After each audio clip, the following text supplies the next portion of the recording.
Many times it'll be necessary for you to mark a workpiece before machining it, or to use a surface plate and some of the inspection tools to check the workpiece when you finish machining it. Now in this demonstration we're going to go through the basic inspection and layout tools and just show you what is available to you. First of all, we'll start out by showing you the plates themselves. This is called a surface plate. This particular one is a steel plate, and the top here is a flat surface, so it can be used for a reference surface when laying out work or doing inspection work. Over here we have a granite plate. Basically there are two types, a steel and a granite surface plate. Again, the plate has been machined and finished off so it is flat. Use it for a reference surface for inspection and layout work. Now I want to go through and show you some of the holding devices. First of all, we have the C-clamp here. I'm sure most of you have already used or seen. Various sizes. They come much smaller than this even, and of course much larger than this one. They're just the basic clamps that we can use for holding work when we're doing layout work or inspection work. Here we have a number of V-blocks. They come in sets or singularly. Again, different sizes depending on what the situation calls for. A V-block is used for holding round stock, for layout work or inspection work, or it can be used on the machine to hold a workpiece while you're machining it. Again, many different sizes, from very small to a quite large V-blocks. Next, we have a number of parallels here.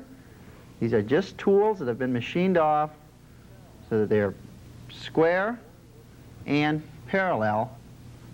So we're holding workpieces up or setup work.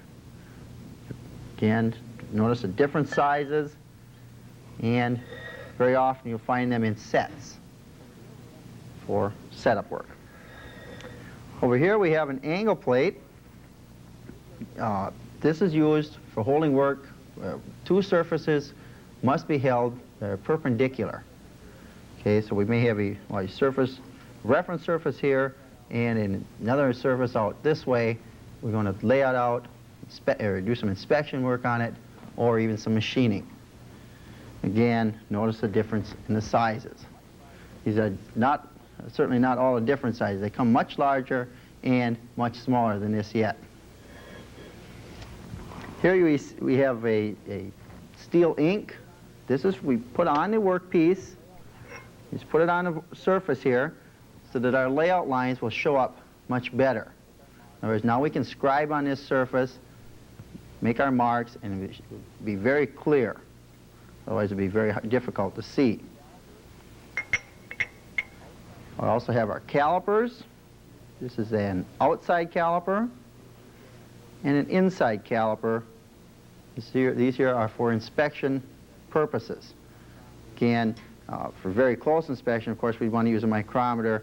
This is for somewhat rough work, or maybe for getting in a groove, we'd use the inside caliper.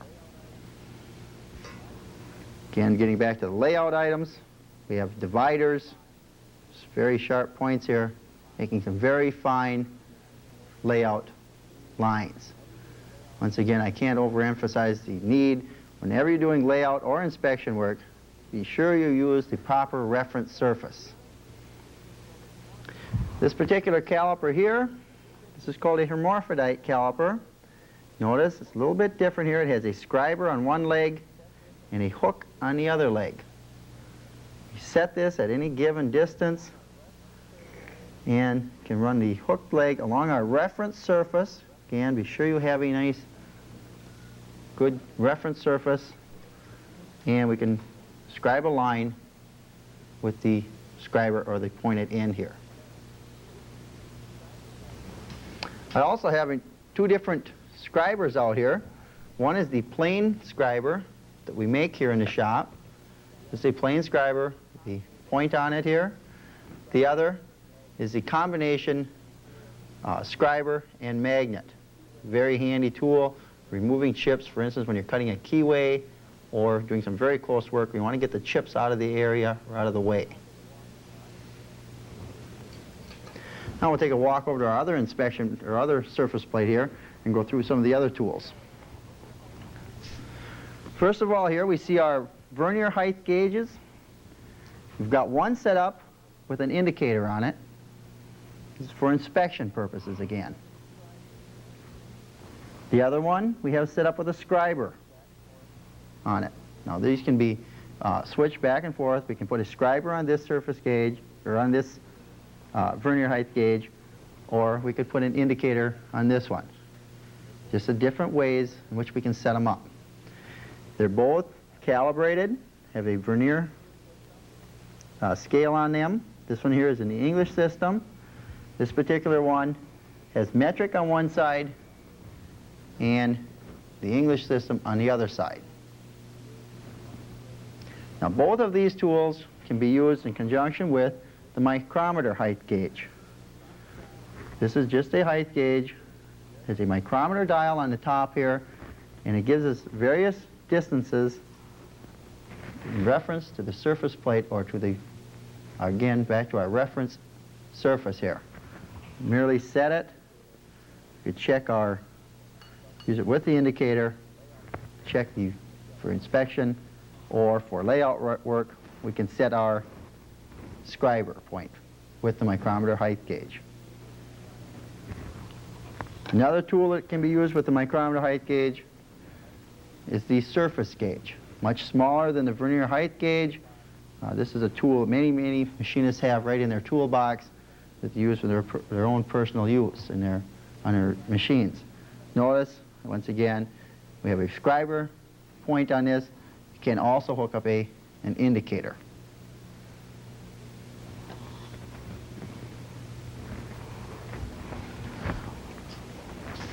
Over here we've got our combination square set. This consists of 4 pieces. We have our rule, or the blade, the square head, the protractor, and the center head.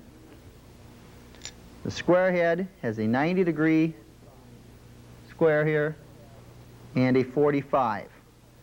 It also has a level on it for leveling off work, depending on how precise you must be.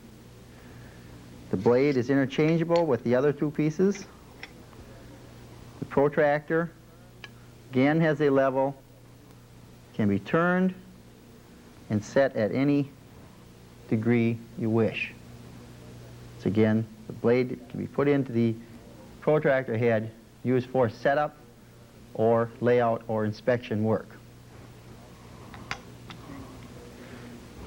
You can also insert the blade in the center head. It's a matter of lining it up here,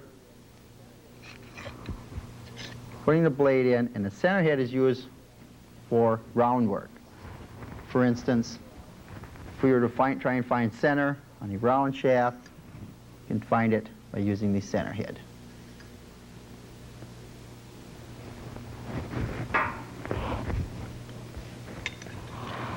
Here we have the basic protractor, another tool that you can use for inspection of angles or laying out of angles. Somewhat rough, it's probably accurate only to maybe 1 degree. If you had to get very close, you'd want to set up with a sine bar and some gauge blocks. But for just the basic work, anything within 1 degree, the protractor works quite well. This here particular tool is a solid square, or sometimes called a machinist square. Is a precision tool for checking 90-degree surfaces. This is a precision measuring instrument. It's 90 degrees. One more thing I want to cover is the different types of steel rules. Here we see the rigid 6-inch rule. Most of you probably will have in your toolbox, a very common steel rule. Another type is the flexible steel rule.